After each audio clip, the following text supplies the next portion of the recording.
Welcome to my channel புது சமையல். இன்றைக்கி நம்ம பார்க்க போகிறது ஒரு ஸ்வீட் ஐட்டம், பால்கோவா. இது ரொம்ப சிம்பிள், ஆனால் கொஞ்சம் டைம் ஆகும், ஆனால் நல்ல டேஸ்ட்டாக வரும்.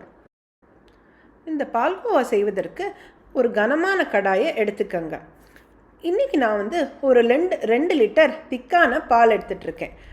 ஒரு அரை டம்ளர் தண்ணி கலந்துட்டுருக்கேன். மீடியம் ஃப்ளேமில் வச்சு இதை நல்லா கொதிக்க விடுங்க. அப்பப்போ நீங்கள் கிளறிட்டே இருக்கணும். கொஞ்சம் நேரம் கழிச்சு பார்த்தீங்கன்னா, இப்போ தெரியுது பார்த்தீங்களா, இந்த மாதிரி ஏடை நல்லா தெரியும். மீடியம் ஃப்ளேமில் வச்சு கொஞ்சம் பக்கத்துலேயே இருந்து கிளறிட்டே இருக்கணும். கொஞ்சம் டைம் பிடிக்குங்க, ஆனால் நம்ம கடையில் வாங்கி சாப்பிட்ற மாதிரி இதுவும் நல்லா சூப்பராக டேஸ்ட்டாக இருக்கும். ஆனால் நம்ம வீட்டில் பண்ணுறது இன்னும் நல்லா டேஸ்ட்டாக இருக்கும்.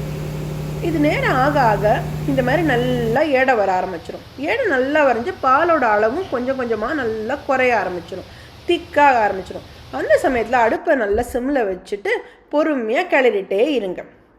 நல்ல ஏடை ஃபார்ம் ஆகி, இதை பாருங்கள் இப்போது எப்படி திக்காகிடுச்சு பார்த்தீங்களா, அந்த மாதிரி ஆகிடும். அந்த மாதிரி சமயத்தில் இப்போ 2 லிட்டர் பாலுக்கு அரைலேருந்து 3/4 கப் சர்க்கரை கலந்தால் போதும். கலந்துட்டு நல்லா கிளறுங்க. பால் வெள்ளையாக இருந்தது, இப்போ எப்படி பார்த்தீங்கன்னா ஒரு எல்லோயிஷ் பிங்கிஷ் கலரில் ஆகிருக்கும்.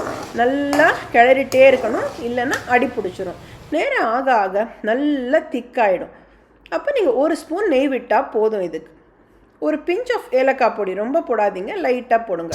போட்டு கிளறிட்டே இருந்தீங்கன்னா நல்ல கெட்டி பதத்துக்கு வந்துடும். இப்போ நம்ம பால்கோவா ரெடி.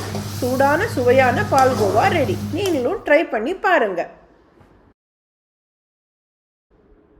இதை ட்ரை பண்ணி பார்த்துட்டு உங்கள் ஃபீட்பேக்கை கமெண்ட்ஸில் போடுங்க.